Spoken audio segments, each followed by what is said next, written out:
So by now, I'm sure everybody knows about the Omicron variant that was identified recently. They're saying it was identified first in South Africa. It's in several other African countries. We don't know if that's where it originated, but the United States has now restricted travel from, I think, about 7 African countries to the United States. This is what happens. This is what happens when wealthy countries like the United States refuse to share vaccine patents, refuse to allow developing countries, poorer nations, to have access to these life-saving vaccines that the rest of the world is taking for granted right now.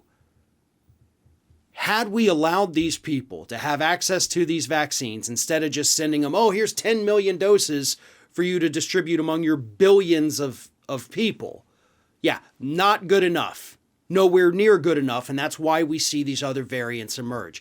But on Friday, President Joe Biden did come out, and he said that he was going to encourage other wealthy nations at an upcoming World Trade Organization summit to waive the vaccine patent rights.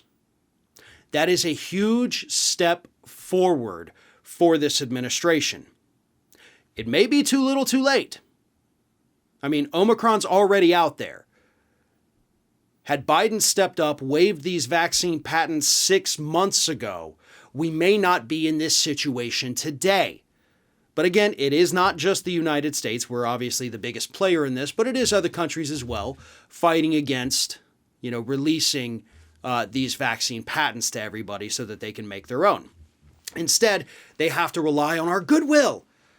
Oh, we've got 20 million extra doses. Here you go. Best of luck to you. That's not good enough, and it never has been, and it never would be. But here's the other problem. Biden said, next week, he said this on Friday, next week you've got this World Trade Organization summit. I'm encouraging everybody in attendance to get together to figure out a way to waive these vaccine patents so we can get it out to the rest of the world. After he made this announcement, the World Trade Organization came out and said, guess what? Because of COVID, we're actually going to postpone our little meeting here. You see the irony of that? Biden wanted to, at this meeting, talk about the need to waive the vaccine patents. But COVID has now gotten so bad again that they can't even have their meeting so that we can talk about how to handle COVID. This is the point we're at as a planet, as a people, as a species. Because we let corporate greed step in and dictate the rules of the pandemic. That's what happened here. That's why these vaccine patents were not waived months ago. Because corporations wanted to keep their profits safe. And even still, the United States could have just said, all right, listen, you know what we'll do? We'll give you $10 billion. We'll give you $20 billion. They didn't need it. They don't deserve it. But for Christ's sake, at this point, whatever we had to do, we should have done it. It wouldn't have been fair. It wouldn't have been right. These pharmaceutical companies who are producing these vaccines just want to make more money. That's why they don't want to give up the patents. But at the end of the day, we should have paid whatever the hell they were demanding to get these patents out to the rest of the world so we could move on from the pandemic.